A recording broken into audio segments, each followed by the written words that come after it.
नमस्कार, आप सभी का स्वागत है पीएमसी हिंदी चैनल पर। मैं हूं आपके साथ अंशिका। आज के कार्यक्रम नमस्ते पीएमसी में हमारे साथ मौजूद हैं अंबिका खन्ना जी। इनके बारे में आपको बताना चाहूंगी कि ये विभिन्न पद्धतियों के द्वारा लोगों की मदद करती हैं। और वो कौन सी पद्धतियां हैं? वो हैं ड्रीम एनालाइज करना, टैरो कार्ड रीड करना, पास्ट लाइफ रिग्रेशन कराना, इसके अलावा भी बहुत कुछ है। तो आइए उनका स्वागत करते हैं। आपका बहुत बहुत स्वागत है मैम। Thank you. तो मैम, आज के इस एपिसोड में हम आपसे जानेंगे हमारे व्यूअर्स के सवालों के बारे में जो कि रिलेशनशिप्स पर हैं और ध्यान के बारे में है। तो अंबिका जी, आपसे मेरा पहला सवाल है ध्यान के बारे में। ध्यान को लेकर लोगों में काफ़ी भ्रांतियां हैं। तो पहला जो सवाल है वो इसी को लेकर है कि क्या ध्यान में आने से इच्छाएं खत्म हो जाती हैं? नहीं, जब तक श्वास है तब तक इच्छाएं हैं। हाँ, हम इच्छाओं को भली भांति से जीना शुरू कर देते हैं और जब हम बिग पिक्चर समझ लेते हैं, जब हमें समझ आ जाता है कि मैं कौन हूँ, तो हर पल का मज़ा दुगना हो जाता है। तो इसको हम ऐसे समझे कि ध्यान में आने से इच्छाएं खत्म नहीं होती हैं, बल्कि हम हर एक मोमेंट को जीना शुरू करते हैं। जी बिल्कुल, बिल्कुल सही। और छोटे छोटे जो मोमेंट्स होते हैं, जो पल होते हैं जिनको हम सोचते हैं कि निकल जाए या पल भर में खत्म हो जाता है, छोटी छोटी खुशियां, उनको भी हम समझना और बिल्कुल छोटे छोटे, वो चाय की चुस्की से लेके बच्चों के साथ खेलना और अपनी सासू माँ की प्यार भरी डांट सुनना, वो सब मज़े से आप ग्रहण करना शुरू कर देते हो। जी ma'am, thank you so much इस सवाल के जवाब के लिए। आपसे अगला सवाल पूछना चाहूँगी। ये हमारे एक व्यूअर का है और ये जानना चाहती हैं, इनका कहना है कि 10 सालों से ध्यान कर रही हैं, लेकिन इनका जो मोह है इनके बेटे के प्रति वो खत्म नहीं हो रहा। उनको हर चीज़ के लिए अपने बेटे का वैलिडेशन चाहिए। क्या ये ठीक है या नहीं? मोह किसी भी चीज़ का, बोलते हैं ना, extreme of everything is bad. तो मोह भी बहुत ज़्यादा मोह होना ठीक नहीं है। तो क्योंकि वो फिर उन्हें आगे अपनी आध्यात्मिक उन्नति में बाधा उत्पन्न करेगा। तो वैसे अटैचमेंट विद डिटैचमेंट, यानी कि हर पल को पूर्णतः जी लेने से जो अटैचमेंट होती है, उसके साथ का जो मोह होता है जिसकी ये बात कर रही हैं, वो हमारा कम हो जाता है। ख़त्म तो नहीं कहूँगी, लेकिन बहुत कम हो जाता है। तो ध्यान में आने से ये फ़ायदा तो होता ही है। जी, तो हमको ये समझना है कि जब हम ध्यान करने लगते हैं, हाँ। तो जो अटैचमेंट है वो बना रहेगा, लेकिन डिटैचमेंट के साथ। जी बिल्कुल। तो वो मोह में नहीं होगा, परिवर्तित हो जाएगा। आप हर पल को पूरी तरह से जियोगे, लेकिन उसके प्रति मोह नहीं रहेगा, अटैचमेंट नहीं रहेगी। अटैचमेंट जो है, मोह जो है, जो हमारी व्यूअर का प्रश्न है, वो ध्यान से खत्म हो जाता है या कम हो जाता है।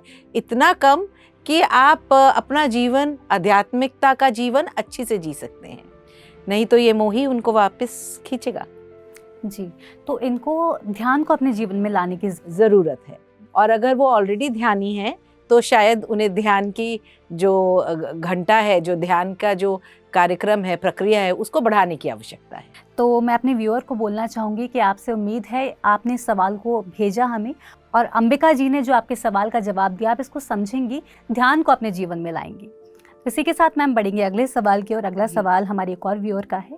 इनका कहना है कि इनको पता चला है कि इनके जो हस्बैंड हैं उनका कहीं और बाहर अफेयर चल रहा है, और इस सिचुएशन से ये इतना ज़्यादा फ्रस्ट्रेट हो चुके हैं, इनको घर से भागने का मन करता है। तो अब ये जानना चाहती हैं कि इनके साथ ही ऐसा क्यों हो रहा है? तो इसके दो पहलू हैं। पहला पहलू उन्हें ये जानना है कि ऐसा इन्होंने क्या किया जिसके कारण इनके पति जो हैं वो बाहर की ओर गए। अंबिका जी, ऐसा भी हो सकता है कि क्या इनके कोई पहलू होंगे जिसकी वजह से? ज़्यादातर जितने भी हमारे रिश्ते नाते होते हैं, वो हमारा मिरर इमेज होते हैं। तो जो आपके भीतर है वो ही आप रिश्ते नातों में देख पाते हैं। तो इनका अपने प्रति क्या कनेक्शन है, वो देखने की बहुत आवश्यकता है। जब ये अपने ऊपर काम करना शुरू करेंगी, तो इन्हें समझ आ जाएगा कि मुझे इसे कैसे डील करना है। कई बार आपको अपने सच के लिए खड़ा होना होता है और वो हिम्मत नहीं आ पाती। कई बार क्योंकि आप अपने साथ सच्चे नहीं हो, इसीलिए ये मिरर इमेज पति या कोई और रिश्ता दिखाता है। तो इन दोनों पहलुओं पे इन्हें गौर करने की ज़रूरत है। इसके साथ ही ना इन्होंने ये भी ऐड किया है कि इनका ऐसा मन कर रहा है कि वो वहाँ से भाग जाएं। तो अब यहाँ पे क्या करें, क्या वो रुकें या वो भाग जाएं? देखिए, भोगे बिना भागे नहीं। तो जब तक वो उसे पूरी तरह से समझ नहीं लेती, भोग नहीं लेती, तब ये अपने आप से पैटर्न खत्म हो जाएगा। जब ये पूरी तरह से उसकी जड़ में चली जाएंगी, जब ये समझ लेंगी कि ऐसा मेरे साथ क्यों हो रहा है, मैंने ऐसे पति क्यों अट्रैक्ट किए हैं, आकर्षित किए हैं, जिस दिन उनको इस बात की पुष्टि मिल जाएगी, इस बात का उत्तर मिल जाएगा इस प्रश्न का, तो स्वाभाविक है कि वो इससे ऊपर उठ जाएंगी। ऊपर उठने के बाद ये क्या कदम उठाती हैं, वहाँ इस जीवन को जीना चाहती हैं उनकी अर्धांगिनी बन के, या फिर वो अपने आप को अलग करना चाहती हैं कि जो भी मेरा लेना देना आपके साथ था वो पूर्ण हुआ और अब आगे बढ़ते हैं। तो वो उस पल में ये डिसाइड कर पाएंगी, इनका हृदय इन्हें सहायता करेगा इस प्रश्न का उत्तर खोजने में। तो अंबिका जी, आपने जैसे अभी एक जिक्र किया कि इन्होंने ऐसा लाइफ पार्टनर क्यों अट्रैक्ट किया, तो क्या ऐसा भी होता है कि अब हमारे जीवन में जो भी रिश्ते होते हैं हम उन्हें अट्रैक्ट भी करते हैं? बिल्कुल। बड़ी बात तो ये है कि हमने अपनी लाइफ की स्क्रिप्ट जो है, लिपि है, वो स्वयं लिखी है। तो हम इतने बेवकूफ़ तो नहीं हो सकते ना कि स्क्रिप्ट लिख ली, लिपि लिख ली, हमने पूरा का पूरा ब्यौरा दे दिया कि ये करेंगे, लेकिन क्यों करेंगे ये नहीं समझे। तो डेफिनेटली जो भी चैलेंज लाइफ में आता है, उस प्रक्रिया के पीछे का कारण मूलतः जानना अति आवश्यक है। जिस दिन ये समझ में आ जाता है, आप उस जो भी अटकाव है, अटकाव ही कहूंगी इसे मैं, जो भी अटकाव है उससे ऊपर उठ जाते हैं। क्या इस तरह की सिचुएशंस हमें पर्सनली ग्रो करने के लिए भी आते हैं? बिल्कुल, वही मूलतः कारण है कि आप कौन हैं ये जान सकें, और जो भी सिचुएशन आपकी लाइफ में है वो आपने क्यों क्रिएट करी, और अगर आपने क्रिएट करी है तो इस क्रिएटेड जगह से बाहर निकलने का रास्ता भी लिखा ही है। जैसे आप पहाड़ पे जाते हैं, बिच्छू बूटी होती है, मगर उस बिच्छू बूटी के साथ ही पालक उगी होती है, उसका एंटीडोट। तो जब बिच्छू बूटी लगती है तो आप क्या करते हैं, पालक साथ में जो उगी है उसका पत्ता तोड़ के बिच्छू बूटी से जहाँ लगी है उसको मल लेते हैं, तो उसका एंटीडोट है, उसका इलाज है, वो खत्म हो जाता है। तो जिस पल वो ये जान लेंगी कि मैंने ऐसे पति क्यों अट्रैक्ट किया, ऑटोमेटिकली उनके स्वभाव में परिवर्तन आ जाएगा, ट्रांसफॉर्मेशन आ जाएगा। और जब ये परिवर्तन आएगा तो वो उन्हें एक सुखद जीवन की ओर ले जाएगा, बढ़ने के लिए प्रेरित वहाँ पर उनको शिकायतें होंगी तो वो शिकायतें खत्म होने लगेंगी। शिकायतें तो डियर देखो तब तक हैं जब तक आप ये नहीं समझ पा रहे हैं कि ऐसा मेरे साथ क्यों हुआ है। मैं एक और एग्जाम्पल देती हूँ, एक और उदाहरण देती हूँ। आपका छोटा बच्चा है, वो रोज़ शाम को जब पार्क से खेल के आता है तो बहुत रो रहा होता है और गुस्से में होता है और चीज़ें उठा उठा के फेंकता है। पर जिस दिन माँ ये समझ जाती है कि मेरा बच्चा जब पार्क से आता है तब भूखा है और थका हुआ है, तो वो क्या करके रखेगी, उसके पार्क से आने से पहले ही उसके लिए खाना तैयार रखेगी और उसके नहाने का पानी तैयार रखेगी, उसका नाइट सूट तैयार रखेगी, खिला पिला के उसको नहला के कपड़े चेंज करके जब बेड में उसे बिठा देगी, तो देखेंगी कि बच्चे को भी समझ में आ गया कि मैं ऐसा इसीलिए करता हूँ क्योंकि मैं भूखा हूँ और मैं थका हुआ हूँ। तो बच्चे को भी समझ में आ गया, माँ को भी समझ में आ गया और सुखद परिवर्तन भी आ गया उनके रिश्ते में, और दोनों ग्रो करने लग गए प्यार से। तो सिचुएशन को समझने की जरूरत है। ये उदाहरण मैंने इसीलिए दिया कि इसी प्रकार, इसी उदाहरण से जब आप अपने जीवन में इस उदाहरण को उतारते हैं तो आपको समझ में आता है कि मेरे साथ ऐसा क्यों हो रहा है। उस क्यों का उत्तर जब हमें मिल जाता है तो सब कुछ सुखद हो जाता है। बहुत बहुत धन्यवाद अंबिका जी, इस सवाल का जो आपने जवाब दिया, इसके साथ में और भी लोगों की जो समस्या है उनको भी क्लैरिटी मिली होगी कि हाँ, हमें चीज़ों को एनालाइज करना है, सिचुएशंस को एनालाइज करना है। जी, अवेयरनेस के साथ जीना जी, वो बहुत ज़रूरी है, वो बहुत महत्वपूर्ण है। तो अंबिका जी, आपसे अब मेरा अगला सवाल है हमारे एक और व्यूअर का। इनका कहना है कि ध्यान में आने के बाद इनको अकेला रहने का मन करता है, लेकिन ये एक जॉइंट फैमिली में रहती हैं तो सबको लगता है कि ये थोड़ी डिस्टर्ब हो गई हैं, मेंटली डिस्टर्ब हो गई हैं। अब इस सिचुएशन को कैसे हैंडल करें? इस सिचुएशन को हैंडल करने के लिए उन्हें अपने आप को थोड़ा सा और पुश करना पड़ेगा कि घर के कामों में या जो उन्हें करना अच्छा लगता है ध्यान के अलावा, उसमें रुचि लेके आएं।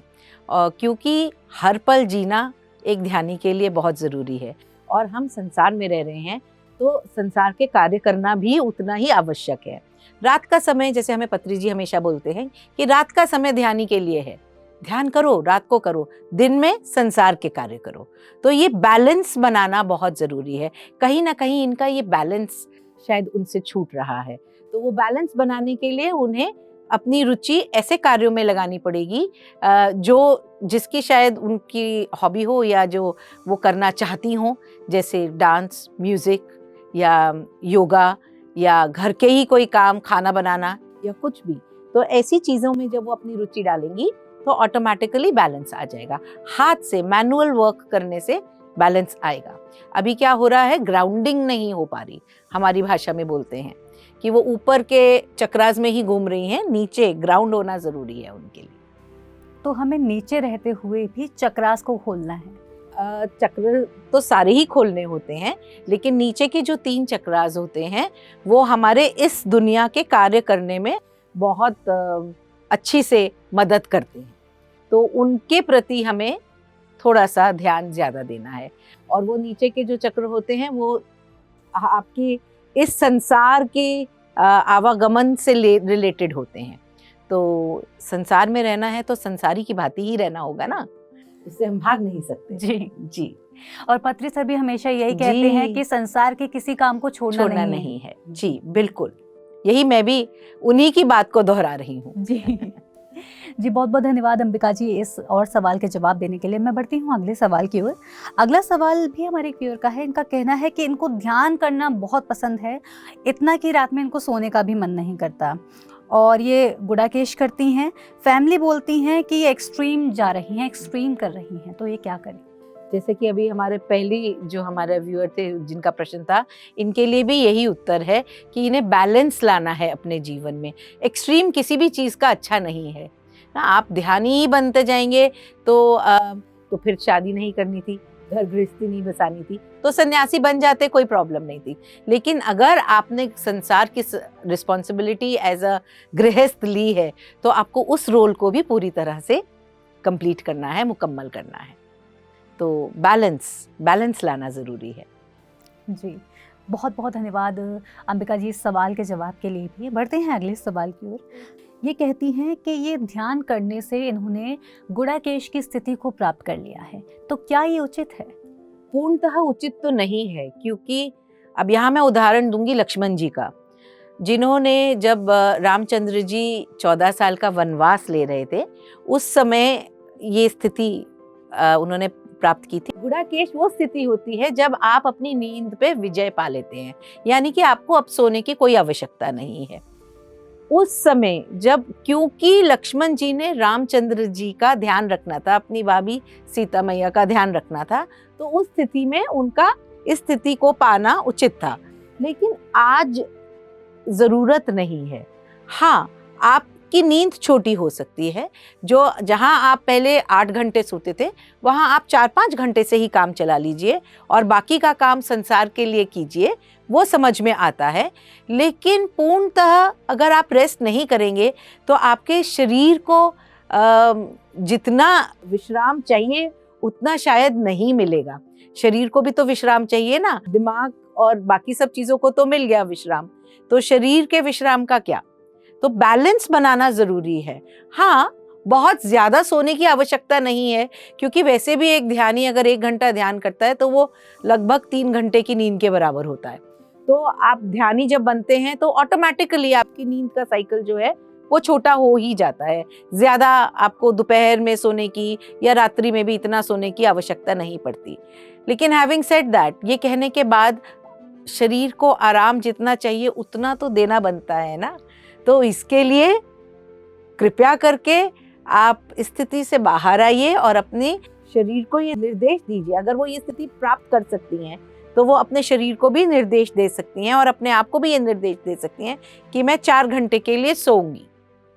और यकीन मानिए उनका शरीर और उनका दिमाग ये बात उनकी फॉलो करेगा, मानेगा। तो all the best to her, वो ज़रूर करें ये, क्योंकि हम चाहते हैं कि वो एक बैलेंस, संतुलित लाइफ जीवन जिएं। संतुलन जहाँ नहीं है वहाँ पे अति हर चीज की बुरी बुरी है। होती है। राइट, आपने सही उचित कहा, अति हर चीज की बुरी होती है। तो ये अति वाली, एक्सट्रीम वाली सिचुएशन हो रही है जिसकी आवश्यकता नहीं है। तो अंबिका जी, आपसे मेरा अगला सवाल है। हमारी व्यूअर कहती हैं कि ये ध्यान तो कर रही हैं, काफ़ी समय से ध्यान कर रही हैं, दिन में 2 घंटे ध्यान में बैठती हैं, लेकिन इनका कहना है कि मुझे ध्यान में कोई एक्सपीरियंस नहीं हो रहे हैं, जैसे एस्ट्रल ट्रैवल या थर्ड आई एक्टिवेट होना, ऐसे कोई एक्सपीरियंस नहीं हो रहे हैं। तो क्या ये सही तरीके से ध्यान कर रही हैं? देखिए, इसको मैं ऐसे समझाना चाहूँगी कि अगर एक 5th स्टैंडर्ड का बच्चा बोले कि मुझे 10th स्टैंडर्ड के बोर्ड एग्जाम्स देने हैं, तो क्या वो उचित है? नहीं ना। इसी तरह आध्यात्मिकता की भी अलग अलग कक्षाएं होती हैं, तो एक के बाद एक सभी कुछ होगा, एस्ट्रल ट्रैवल भी होगा, लेकिन अपने समय से। आपकी जब तैयारी होगी, जब आपकी ऊर्जा बिल्कुल तैयार होगी उस ट्रैवल के लिए, क्योंकि जितनी ऊर्जा चाहिए उतनी तो आपको लेनी है ना, कॉस्मिक एनर्जी, तभी आप वो कार्य कर सकते हैं। तो ज़्यादातर हमारे जो ध्यानी मित्र हैं, वो मित्रगण हैं, वो एक दूसरे की बातें सुन के उनसे सोचते हैं कि अरे मेरे इस फ्रेंड को तो एस्ट्रल ट्रैवल हो रहा है, मुझे तो हो नहीं रहा, शायद मैं ध्यान ही गलत कर रही हूँ। ऐसा नहीं है। हर एक जना अपने हिसाब से ही आगे बढ़ेगा। जैसे मैंने शुरू करी कि 5th स्टैंडर्ड का बच्चा, 5वीं कक्षा का जो बच्चा है, वो बोले कि मैंने 10वीं के बोर्ड एग्जाम देने हैं, वो उचित नहीं है। मगर 5वीं के बाद 6ठी, 7वीं, 8वीं, 9वीं कक्षा जब वो पार कर लेगा, ऑटोमेटिकली 10वीं जब पार करेगा तो बोर्ड एग्जाम्स आएंगे ही, वो देने पड़ेंगे ही। इस तरह जब आप एक एक करके ध्यान की सीढ़ी चढ़ते चले जाएंगे, तो जब उचित समय आएगा तब एस्ट्रल ट्रैवल होगा। ज़रूरी नहीं है कि जो आपके मित्र को एक्सपीरियंसेस हो रहे हैं, वो आपको अनुभव हो रहे हैं, वो आपको भी हों। हर एक की साधना अलग है। कई लोग इस साधना में कई जन्मों से जुटे हैं, तो वो हमें नहीं मालूम। तो इस बारे में हम अपनी राय या न्याय कैसे दे सकते हैं? तो जो हो रहा है बहुत अच्छा है। ये बहुत शाबाशी की बात है कि वो 2 घंटे ध्यान कर सक रही हैं। ये अपने आप में एक बहुत बड़ी चीज़ है। जो इंसान 2 घंटे बैठ के ध्यान कर पाए, मैं कहती हूँ इससे बड़ी बात ही नहीं हो सकती। तो ऑटोमेटिकली वो उनकी लाइफ में मैग्नेटिज्म और अपॉर्चुनिटी बहुत ज़्यादा बढ़ती चली जा रही होगी। और जब कभी वो मुझे रूबरू मिलेंगी तो मैं ज़रूर उनसे पूछना चाहूँगी, क्या ये आपकी लाइफ में परिवर्तन नहीं आया? तो अभी के लिए, फ़िलहाल के लिए, ये मेरा ख्याल ये परिवर्तन बहुत खूब है, और आगे भी बहुत बढ़िया सब आध्यात्मिकता के एक्सपीरियंसेस सब आएंगे ही। तो उसके लिए भ्रमित नहीं होना है और बहुत ज़्यादा रेस्टलेस नहीं होना है, धैर्य रखना है, उसकी ज़रूरत अभी ज़्यादा है। तो इनको कह सकते हैं कि धैर्य का दामन थामे रख लीजिए। बिल्कुल। और आपको ज़रूर वक्त आने पर ये सभी एक्सपीरियंसेस होंगे। हो सकता है इससे और भी कई ज़्यादा अच्छे एक्सपीरियंसेस हों, लेकिन वक्त सही, उचित वक्त पे उचित कार्य ज़रूर होगा। और ये हम जानते ही नहीं हैं, मानते भी हैं, और आपको आप चाहे तो ब्लैंक पेपर पे लिख के भी दे सकते हैं। तो अंबिका जी, हम इस सवाल जवाब श्रृंखला में अभी तक कई व्यूअर्स के सवालों के जवाब जान चुके हैं। वक्त है आप भी इस श्रृंखला को आगे बढ़ाने का। अगला सवाल का जवाब आपसे जानना चाहूँगी। हमारे व्यूअर कहते हैं कि सोल प्लान को जानते हुए भी हम दुख में चले जाते हैं, हमें कष्ट पीड़ा क्यों होती है और बार बार प्रपंच में क्यों फंस जाते हैं? एक बहुत ही बढ़िया से उदाहरण से शुरू करती हूँ। मेरी एक बहुत परम मित्र हैं, वो एक वर्कशॉप ले रही थी, और वर्कशॉप में वो अपना एक एक्सपीरियंस शेयर कर रही थी। उस एक्सपीरियंस में उन्होंने बताया कि कैसे जब वो एस्ट्रल ट्रैवल करके लाइफ बिटवीन लाइफ गई, तो वहाँ पे उन्होंने वो अपने गाइड को बोला कि मैं जाके देखना चाहती हूँ कि जो हम अपने जीवन की लिपि लिखते हैं, स्क्रिप्ट लिखते हैं, वो कैसे लिखते हैं और गाइड्स कैसे हमारी हेल्प करते हैं ये लिपि लिखने में। तो उन्होंने बोला चलो अभी एक चल रहा है सेशन, स्क्रिप्टिंग सेशन, वहाँ ले जाते हैं आपको। तो उन्होंने लेके गए उन्हें वहाँ।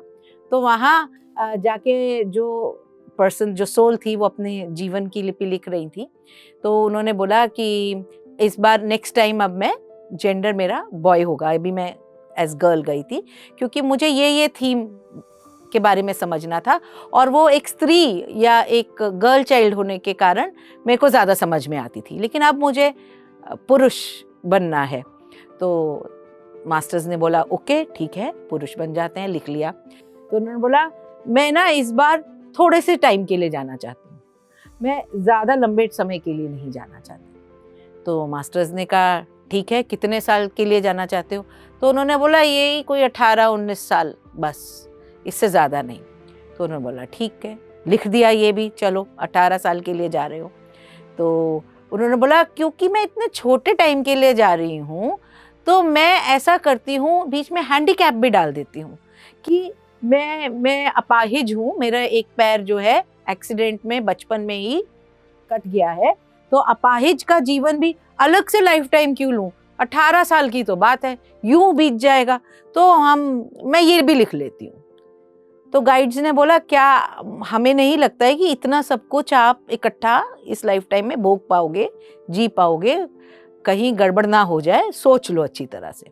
तो बोला जिद करने लगी वो कि नहीं नहीं नहीं नहीं मैंने सोच लिया। और मेरी जो फ्रेंड है वो सब देख रही हैं कि क्या कैसे इन लोगों का आपस में चल रहा है सेशन की, कैसे एक स्क्रिप्ट लिखा जाता है। तो फिर उन्होंने बोला ओके ठीक है चलो ये भी डाल देते हैं। तो उन्होंने बोला अब ये तो डाल दिया, ये भी डाल दिया, तो अब साथ में ना दरिद्रता भी डाल देते हैं, इसके लिए भी अलग से क्या जाना कि पॉवर्टी, इसका लैक, यानी कि जब आपके जीवन में कुछ नहीं होता, अबंडेंस नहीं है, लैक है, तो कैसे आप गरीबी में कैसे ये सब चीज़ें झेलोगे, तो ये इसके साथ बहुत अच्छी से जाता है।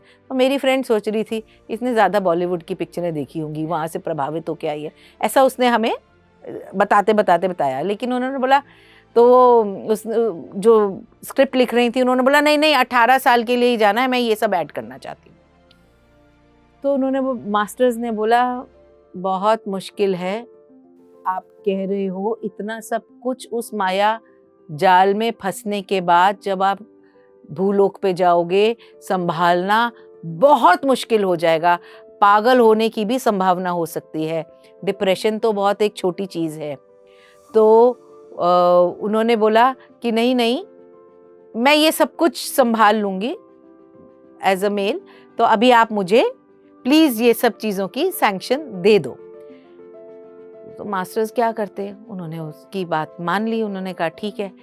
तो उन्होंने बोला चलो सेशन क्लोज करते करते उन्होंने बोला लास्ट एक चीज़ और ऐड करते थे, मुझे ना अनाथ भी बना दो, मतलब मेरे माता पिता बचपन में ही छिन गए मुझसे। तो उन्होंने बोला ये बहुत ज़्यादा हो जाएगा, आपसे नहीं संभाला जाएगा। तो उन्होंने बोला नहीं नहीं मैं संभाल लूँगी, 18 साल की बात है। तो जब आप ऊपर होते हो ना, अपनी स्क्रिप्ट लिख रहे होते हो, आपको लगता है अरे यूं गए और यूं आए, जैसे एक सपना होता है ना रात का, ऐसे ये जीवन बीत जाएगा, ऊपर आने के बाद तो सब बढ़िया कुशल मंगल ही होता है, सब प्यार में होता है। तो मास्टर्स ने बोला नहीं हो पाएगा, तो उन्होंने बोला नहीं हो पाएगा, आपस में लड़े रहे। तो जो मेरी फ्रेंड थी वो वापस आ गई और कुछ सालों के बाद वो दोबारा से जब गई तो उनको याद आया कि मैंने ऐसे देखा था, तो ये काफ़ी साल के बाद की बात है। तो उन्होंने जाके मास्टर से पूछा कि अरे वो हमने देखा था, स्क्रिप्टिंग सेशन देखा था एक, उसका क्या हुआ? तो उन्होंने बोला इधर आओ तुम्हें दिखाते हैं।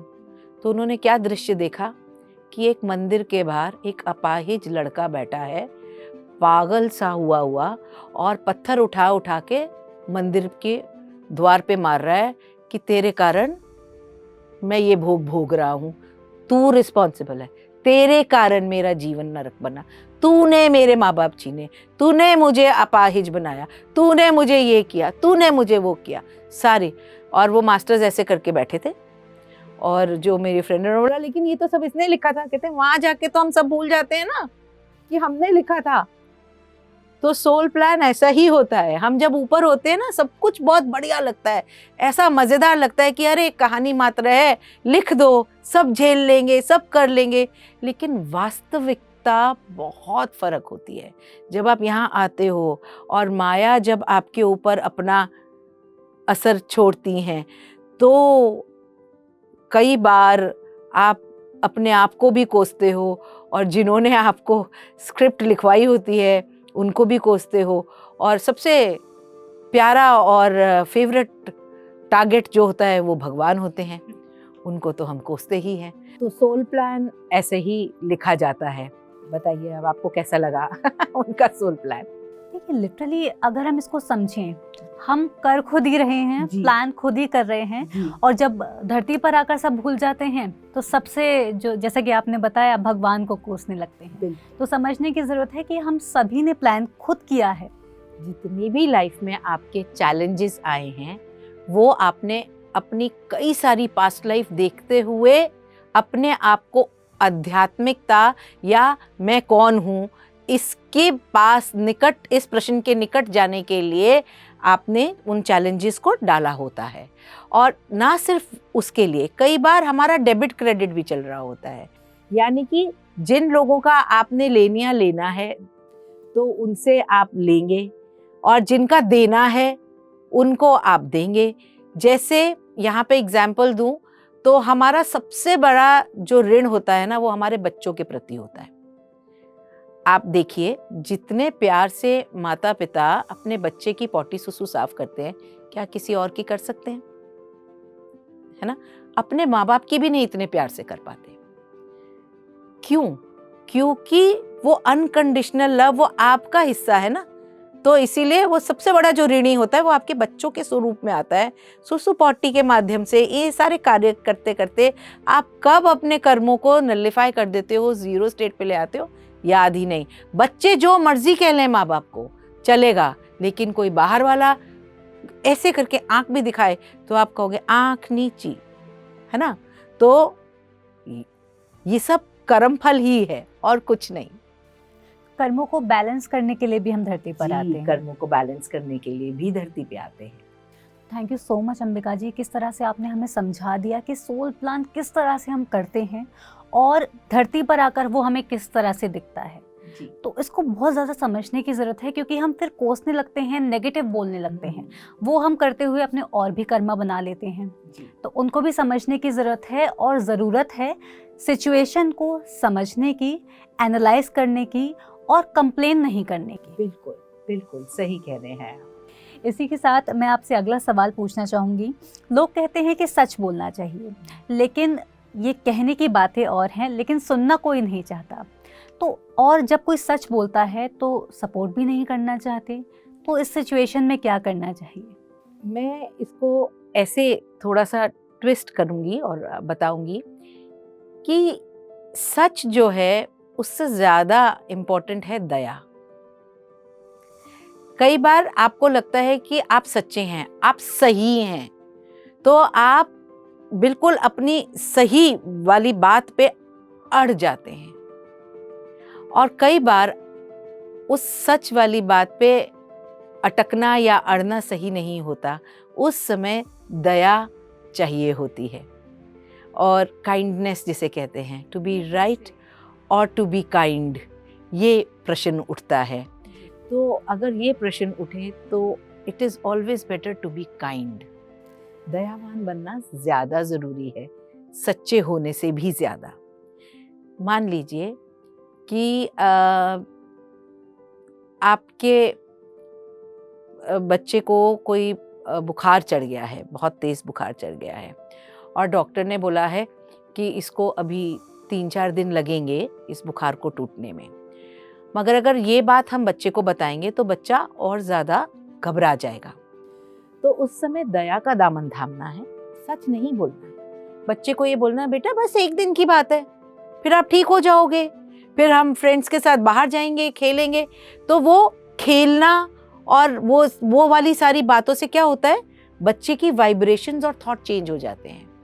और ये देखने में ये आया है, जब आप अपनी थॉट्स की फ्रीक्वेंसी और वाइब्रेशन चेंज करते हो तो ऑटोमेटिकली हीलिंग जो है वो तीव्रता से होने लग जाती है। तो जो वाकई 3 दिन का टाइम था वो शायद 1.5 दिन में आप कवर कर लोगे।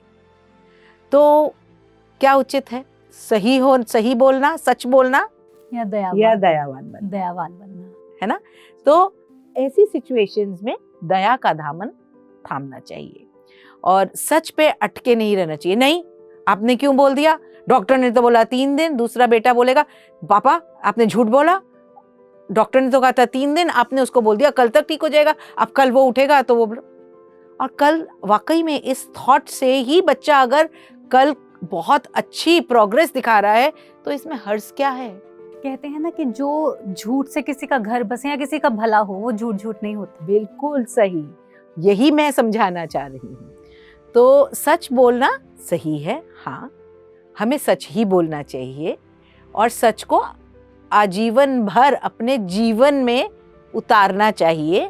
लेकिन कभी कभी यदि चॉइस मिले कि ऐसी सिचुएशन आ गई है या जहाँ सच बोलने की आवश्यकता है या सही होने या काइंडनेस दिखाने की, दया दिखाने की ज़रूरत है, तो उस परिस्थिति में दया का दामन थामो, सही का नहीं। आपको क्या पता वो दया शायद बहुत बड़ा काम कर जाए, रोल प्ले कर जाए जो उस पर्सन है उसके जीवन में उन्नति लाने के लिए। तो हमेशा सच बोलने की जरूरत नहीं है, कभी कभी धैर्य का दामन सच बोलना चाहिए, लेकिन कभी कभी जब ऐसी कोई परिस्थिति आ जाए कि व्हाट इज इम्पोर्टेंट, क्या ज्यादा महत्वपूर्ण है, सच या टू बी राइट और टू बी काइंड, तब उस सिचुएशन में be kind. Otherwise yes, always be truthful, सच बोलिए, सच को आजीवन में उतारिए और सच की मार्ग पर ही चलिए। सिर्फ ये कहना झूठ बोलना पाप है नहीं चलेगा, आपको सच को अपने आजीवन में, रोजमर्रा के जीवन में इस्तेमाल करना है। ये नहीं कि हमारे लिए तो कोई भी एक्सक्यूज चलेगा, अब ऑफिस नहीं जाना, क्रिकेट मैच आ रहा है तो बोल सकते हैं सर मेरे को 104 बुखार है और छुट्टी ले लें। पर यहाँ पर काइंडनेस नहीं है ना, यहाँ पे काइंडनेस नहीं है जी। तो यहाँ पे सच का दामन ही थामना है। और आजकल और बहुत सारी टेक्नोलॉजीज आ गई हैं, जैसे फोन पे आप लाइव बीच बीच में जाके देख सकते हैं, अगर इतने क्रिकेट प्रेमी हैं तो जी, जी। तो और रास्ते निकाल सकते हैं, लेकिन ऐसी परिस्थिति में सच बोलना ही सही रहता है। जी, आई होप कि मैंने डिफरेंस ठीक से समझा दिया हो। बिल्कुल बिल्कुल। Thank you so much Ambika ji, आपने इतने अच्छे अच्छे एग्जाम्पल्स जो आप दे रहे हैं, इनसे ना ये जो कॉन्सेप्ट्स हैं बहुत ज़्यादा क्लियर होते जा रहे हैं और समझ आ रहा है कि हाँ कहाँ पर क्या करना है, कहाँ पर क्या नहीं करना है। तो इसी के साथ मैं बढ़ती हूँ अगले सवाल की ओर। अगला सवाल एक हमारी ध्यानी महिला का है। इनका कहना है कि इनका जो इनर टैलेंट है डांस और म्यूज़िक है, इसको एक्सपेंड करना चाहती हैं, एक्सप्लोर करना चाहती हैं, लेकिन जॉइंट फैमिली में रहती हैं। शादी के बाद जहाँ पर शिफ्ट हुए हैं तो वहाँ पर उनकी जो फैमिली है उनका ऐसा है कि वो उनके घर की जो महिलाएं होती हैं उनको बाहर नहीं जाने देते, तो इनको क्या करना चाहिए? तो घर में रहकर ही ये सारे कार्य करें, दूसरों को दिखाने के लिए नहीं। ज़रूरी थोड़ी है अगर आपको नृत्य का शौक है या गाने गाने का शौक है तो आप बाहर ही जाके स्टेज परफॉर्मेंस ही देंगे तभी वो शौक पूरा होगा। आप खाना बनाते समय भी तो गाना गा सकती हैं। बिल्कुल। आप अपने बच्चे का जब प्ले टाइम है, खेलने का समय है, तो बच्चे को गाने के ऊपर खेल खेल में डांस सिखाते हुए भी अपना शौक पूरा कर सकते हैं। तो आपको आउट ऑफ द बॉक्स सोचना पड़ेगा वो, और बिल्कुल भी चिढ़ना और एक ध्यानी होने के कारण ये सारी चीज़ें आपके जीवन में अटकाव नहीं ला सकती। ये आपको बढ़ावा देती हैं अपितु और सुखद तरीके से जीवन को जीने का। तो इनसे प्रेरणा पाइए और प्रेरित होकर जीवन में इसका रस घोलिए। और ये मत सोचिए कि अरे हमें तो घर के बाहर ये नहीं करने जाना पड़ता। पक्की बात है कि घर की बाकी की भी जो महिलाएं हैं उनमें भी या तो खाना बनाने का या गाना गाने का या नृत्य करने का या कुछ बढ़िया लेख लिखने का शौक ज़रूर होगा। तो उनसे बात करें और उनके साथ मिलके कुछ करें। तो जब आप एक दूसरे के साथ मिलके कुछ करते हो तो वो बहुत ही ज़्यादा बढ़िया तरीके से सार्थक हो जाता है। तो जैसे मैंने कहा आउट ऑफ द बॉक्स सोचने की ज़रूरत है और भाग जाने की ज़रूरत नहीं है।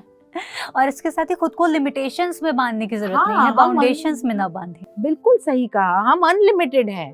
हमारे पास बहुत सारे रास्ते हैं, अल्फाबेट्स भी होते हैं ना, तो वो A to Z होते हैं, अगर A नहीं वर्क कर रहा तो B नहीं तो C, कितने सारे तो हैं रास्ते, एक नहीं चल रहा तो कोई बात नहीं, दूसरे पे चलते हैं। जी, एक्सप्लोर करने की जरूरत है कि बिल्कुल। क्या वर्क करता है। जी जी। और बैठे बैठे सोच सोच के कुड़ने से कहीं भी आप पहुंचने वाले नहीं हैं, उसके लिए आपको दिमाग लगाना पड़ेगा। तो उसके लिए ध्यान करें, मेडिटेशन में बैठें, हाँ। और वहाँ पर आपको आंसर्स मिलते ही हैं। बिल्कुल, आपके मास्टर्स आपको गाइड करेंगे, आप उनसे ही पूछिए और बड़े इंटरेस्टिंग आंसर्स मिलेंगे। उन आंसर्स को जी लीजिए, देखिए कितने मजे से वो आपको बाहर निकाल देंगे ऐसी परिस्थितियों से, आपके मास्टर्स। तो ध्यान करेंगे तो और भी अपॉर्चुनिटीज़ खुलेंगी, एक्सप्लोर आप कर पाओगे, और जो रास्ते आपको नहीं दिख रहे हैं परेशान होने से या चिढ़ने से कि मुझे बाहर जाने की अनुमति नहीं है, तो वो रास्ते भी खुलते जाएंगे। मैं एक उदाहरण देती हूँ।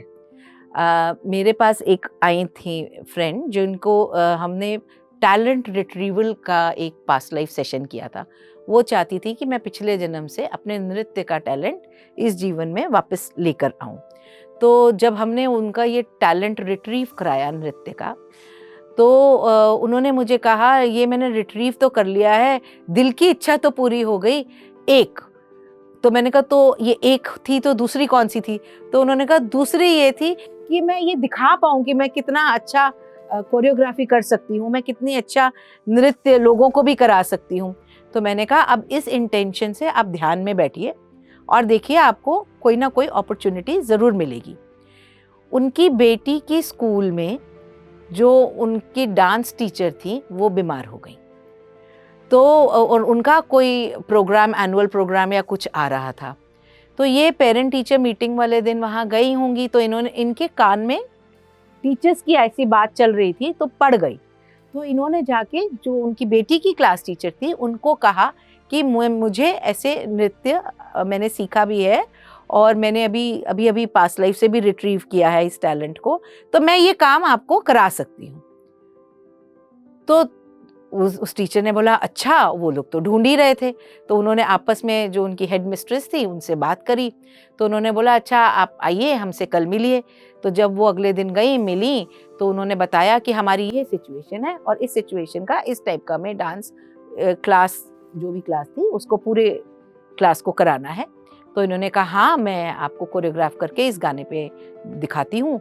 उन्होंने दिखाया तो उनकी हेड मिस्ट्रेस को बहुत पसंद आया। उन्होंने बोला तो ठीक है, इसको एज अ प्रोजेक्ट समझिए और आप हमारी हेल्प कर रहे हो, इससे बढ़िया बात क्या हो सकती है।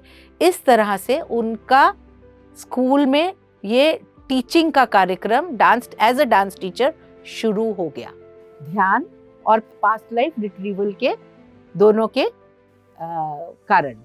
और उसके बाद क्या था, थोड़े दिनों बाद वो लगातार जाके ऐसे प्रोजेक्ट स्कूल में करने लग गई। और जो उनकी म्यूज़िक टीचर थी, कोई सीनियर म्यूज़िक टीचर थी, वो रिटायर हो रही थी, तो जो उस जूनियर स्कूल की म्यूज़िक टीचर थी उनको वहाँ भेज दिया गया और इनको उस टीचर की जगह रख लिया गया। तो शौक भी पूरा हो गया और जो चाहती थी वो भी हो गया और घर वालों भी बहुत खुश। और जो उनकी बेटी थी वो तो खुशी से उसके पांव जमीन पर नहीं टिक रहे थे कि मेरी मम्मी टीचर बन गई। जी बिल्कुल। तो इसी से समझ सकते हैं कि ध्यान किस तरह से रास्ते खोलता है। तो हमें ध्यान करने की ज़रूरत है, ध्यान में बैठकर जो हमें नहीं समझ में आ रहा है सारे सॉल्यूशंस हमें मिलना शुरू होते हैं। बिल्कुल मिलते हैं, बिल्कुल मिलते हैं। तो अंबिका जी, अब मेरा आपसे अगला सवाल जो है ये थोड़ा सा अलग सवाल है। ये हमारे व्यूअर कहते हैं कि जब ये ध्यान करते हैं तो इनमें वासना का जो भाव है वो बढ़ने लगता है। और ये सिर्फ एक सवाल नहीं है, हमारे पास काफ़ी इस तरह के सवाल आए हैं, तो हमने सोचा कि आपसे सवाल का जवाब जानें। ये इसलिए होता है कि गत जन्मों से जो उनकी अनफुलफिल्ड डिजायर्स हैं वो जागृत हो जाती हैं ध्यान करने से। जो पिछली लाइफ टाइम्स में कार्य अधूरे छोड़ दिए, तो वो वासनाएं बन के फिर इस जीवन में ध्यान के माध्यम से आती हैं। वो आपको ध्यान में मास्टर्स दिखाते हैं कि ये विंडो ओपन है, इसे बंद कीजिए। उसकी तरफ ज्यादा ऊर्जा नहीं देनी है और 2-3 ध्यान की ऐसी प्रक्रियाएं होती हैं जिनको करने से, जो कि मैं अभी नहीं सिखा सकती सब, बिकॉज़ वो सबके लिए नहीं है, शायद सिर्फ उन्हीं के लिए है। तो वो बहुत ज़रूरी है उनका करने। नहीं तो आपने बचपन में सांप सीढ़ी का गेम खेला है कभी? बिल्कुल खेला है ना, लूडो में? मुझे लगता है सभी ने खेला खेला होगा। तो ये वो 99 वाला सांप है, वासना का जो सांप है, ये 99 पे जाके काटता है और आपको सीधा 4 पे ले आता है, और आपकी आध्यात्मिकता की जर्नी फिर 4 से दोबारा से शुरू होती है। तो इन वासनाओं को खत्म करना बहुत ज़रूरी है, इनसे ऊपर उठना बहुत ज़रूरी है। बहुत सारी थेरेपी हैं, specially past life regression therapy, जिसके माध्यम से आप जा सकते हैं इस बात की जड़ में कि ये वासना हमें क्यों तंग कर रही है। जब आपको इस वासना के पीछे का सारा राज खुल जाएगा तो ऑटोमेटिकली आपको समाधान मिल जाएगा और आप उससे ऊपर उठ जाएंगे। फिर 99 वाला सांप तंग नहीं करेगा, काटेगा नहीं, वो सीधा 100 तक आपको जाने देगा।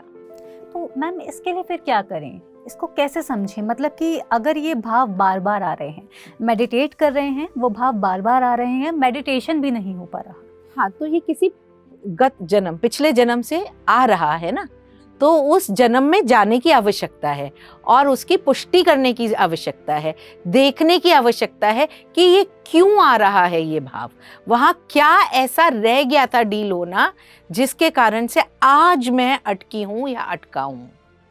तो जिस दिन आपको वो अटकाव का कारण मिल जाएगा, आप ऑटोमेटिकली उससे बाहर निकल जाएंगे और आगे बढ़ जाएंगे। फिर ये वासना वाली जो विंडो है ये बंद हो जाएगी, और जब ये विंडो बंद हो जाएगी तो आपको तंग करना बंद कर देगी। जी। तो इसको ये समझना है कि हो सकता है हमारे पिछले जन्म के कोई कर्म हो। हाँ, कोई कर्म है जो कि अभी पूरी तरह से आपने डील नहीं करे हैं, उनको डील करना और हील करना जरूरी है। जी, बहुत बहुत धन्यवाद अंबिका जी इस सवाल के भी जवाब के लिए, जो कि ऐसा सवाल है कि लोग बड़े परेशान होते हैं इससे और इसका जवाब मिलना थोड़ा मुश्किल रहता है। तो इस सवाल का जवाब देने के लिए आपका बहुत बहुत धन्यवाद। तो अंबिका जी, आपसे मेरा अगला सवाल है। हमारी व्यूअर कहती हैं कि इन्होंने काफ़ी समय पहले एक बार अबॉर्शन कराया था और उसके बाद से ही इन्हें ड्रीम्स में लगातार बच्चे दिखाई दे रहे हैं। तो ये सपने क्या कहते हैं, ये ऐसा क्यों हो रहा है इनके साथ? ध्यान में या सपनों में अगर बच्चे और स्पेशली अबॉर्टेड चाइल्ड नज़र आ रहा है तो वो इसलिए है क्योंकि इसका जो कर्म फल है अबॉर्शन का, वो जो हम किसी का मर्डर करते हैं उसके समान है। अबॉर्शन और किसी की जान लेना, इस दोनों का जो कर्म फल है वो एक समान है। ये बहुत गहराई का विषय है।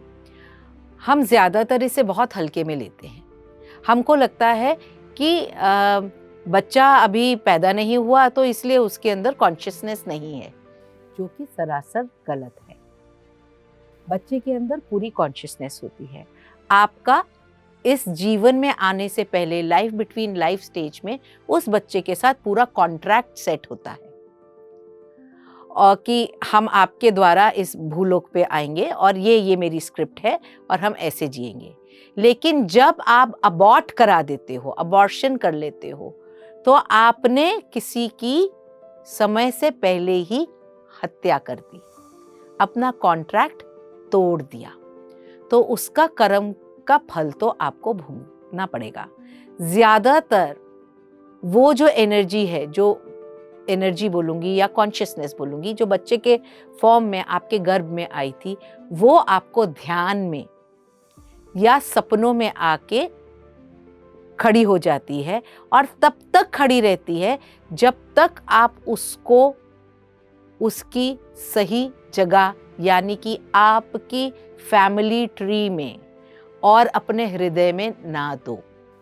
जिस दिन आप उनको उसकी जगह दे देते हो और उससे माफ़ी मांग लेते हो कि जो भी हुआ मेरे से अनजाने में हुआ, मुझे नहीं मालूम था कि इसका इतना बड़ा कर्म फल है, तो अब तो हो गया, तो अब मुझे फॉरगिव कर दो, माफ़ कर दो, और आपको मैं आपकी उचित जगह अपनी फैमिली ट्री में और अपने हृदय में देती हूँ। तो जब हम ये कार्य करते हैं तो ज़्यादातर वो सोल्स जो हैं, कॉन्शियसनेस, जो भी आप नाम उनको देना चाहें, वो आगे बढ़ जाती हैं, अटकाव की स्थिति से हट जाती हैं। जब तक वो अटके हैं तब तक वो आपको भी अटकाएंगी। उनकी जो एनर्जी है वो आपके बहुत सारे कार्यों में, आपके आगे बढ़ने में बाधा का काम करते हैं। तो जिस दिन हम ये कार्य कर लेते हैं, उनको उनकी सही जगह पे पहुंचा देते हैं, उनको सही, उनकी जो वजूद है उनको वो दे देते हैं, तो वो उसी से खुश होकर आगे चले जाते हैं। तो क्या यहाँ पर जब उन्होंने अबॉर्ट कराया तो जो कॉन्शियसनेस या जो एनर्जी है वो भी वहीं पर रुक गए, वहीं पर अटक गए, क्योंकि उसे समझ नहीं आ रहा। मेरे से तो इनका कॉन्ट्रैक्ट हुआ था इतने सारे सालों का, अभी तो मैं गर्भ में ही हूँ, गर्भावस्था में ही हूँ, तो इन्होंने मुझे आने की परमिशन ही नहीं दी। मेरा जो व्हीकल है, जो मेरा शरीर है, उसे हटा दिया। तो वो तो कंफ्यूजन में आ गया ना, वो तो अटक गया। तो वो अपना अटकाव कैसे जाहिर करेगा? ऐसे ही जाहिर करेगा ना, ताकि आप भी फ्री हो सकें और उसे भी फ्री करें। जब उसको ये समझ में आ जाता है कि क्यों आपने किन परिस्थितियों में ये सब कुछ किया, और आप जब माफ़ी भी मांग लेते हैं। ज़्यादातर माँ बाप को बच्चों से माफ़ी नहीं मांगनी होती, लेकिन ये वाली जो श्रेणी है ये एक्सेप्शनल है, क्योंकि इसमें आपसे उनके लिए इतनी बड़ी गलती हो गई कि आपने उनकी जान ही ले ली, हत्या ही कर दी। तो इसको डील करना बहुत ज़रूरी है। ज़्यादातर हम इसे बहुत हल्के में लेते हैं। डॉक्टर्स भी कहते हैं इट्स ओके, अभी तो पैदा नहीं हुआ बच्चा, इट्स ऑल राइट, लेकिन नहीं, ये सोल कॉन्ट्रैक्ट्स हैं और बहुत डीप इसके पीछे साइंस है, और जो एनर्जी है वो तो कभी मरती नहीं है, सिर्फ शरीर बदलती है ना। तो ये समझने की, इसको गूढ़ता से समझने की आवश्यकता है। Thank you so much Ambika ji, आपने सवाल का जवाब दिया। मुझे लगता है कि जो हमारे व्यूअर हैं जिन्होंने ये सवाल भेजा है, उनको बहुत ज़्यादा क्लैरिटी मिली होगी कि अब उन्हें क्या करना है, जिससे कि वो इस बंधन से मुक्त हो पाए। और वो ये काम ध्यान में बैठकर भी, ध्यान या मेडिटेशन में, या अगर ड्रीम में भी वो आ जाता है तो ड्रीम में भी अगर वो ये काम कर देते हैं तो वो संपूर्ण हो जाएगा। जी, तो थैंक यू सो मच इस सवाल के भी जवाब के लिए। बढ़ते हैं अगले सवाल की ओर। अगला सवाल है, क्वांटम लाइफ यूनिवर्सिटी के कोर्स में कैसे ज्वाइन कर सकते हैं? बहुत ही सिंपल है। वहाँ पे सबसे पहले तो सोल कोच ट्रेनिंग प्रोग्राम होता है, जो हर साल होता है, तेलुगु में, अंग्रेजी में और हिंदी में। 10 दिन का होता है ये शिविर। वहाँ जाकर आप आराम से रह सकते हैं, वो फ्री होता है। तो उधर जाकर आपको एक, बोलूँ तो डॉक्टर न्यूटन, डॉक्टर लक्ष्मी के या क्वांटम लाइफ यूनिवर्सिटी के सारे प्रोग्राम्स की एक झलक मात्र मिल जाती है, एक्सपीरियंस मिल जाता है कि किस कौन से वर्कशॉप में क्या सिखाया जा रहा है। उसके बाद फिर दूसरा पड़ाव है, आप ट्रेनिंग कीजिए, आप सीखिए, और सीखने का जो काम है वो तो निरंतर आजीवन भर चलता ही रहता है। तो जैसे अंग्रेजी में कहते हैं ना, स्काई इज़ द लिमिट। तो आप सीखते रहिए, वो सिखाते रहेंगे। तो सबसे पहले मैं कहूँगी कि सोल कोच ट्रेनिंग प्रोग्राम वो ज्वाइन करें, और उनकी एंट्री हो जाएगी, उनको मार्गदर्शिता मिल जाएगी वहाँ से कि आगे कैसे बढ़ना है। बहुत बहुत धन्यवाद अंबिका जी, आपने इतने सारे सवालों का जवाब दिया, इतने अच्छे एग्जाम्पल्स दिए, और हमारे जो व्यूअर्स हैं उनके मन में जो असमंजस चल रही थी उनकी सिचुएशंस को लेकर के, उसको हल दिया, उसका समाधान दिया। मुझे लगता है कि हमारे व्यूअर्स को ये सवालों के जवाब जानकर बहुत खुशी हुई होगी। तो इसी के साथ अंबिका जी, आज के इस एपिसोड के लिए तो यहीं पर रुक रहे हैं। आपका आज के एपिसोड में यहाँ आने के लिए बहुत बहुत धन्यवाद। आपसे चर्चा हम जारी रखेंगे अगले एपिसोड में। तो दर्शकों, इसी के साथ आज के इस एपिसोड में लेती हूँ आपसे आज्ञा, लेकिन अगले एपिसोड में फिर से होगी आपसे मुलाकात। अंबिका जी के साथ ही हम चर्चा जारी रखेंगे। तब तक के लिए आप बने रहिए हमारे साथ, देखते रहिए PMC हिंदी चैनल। नमस्कार।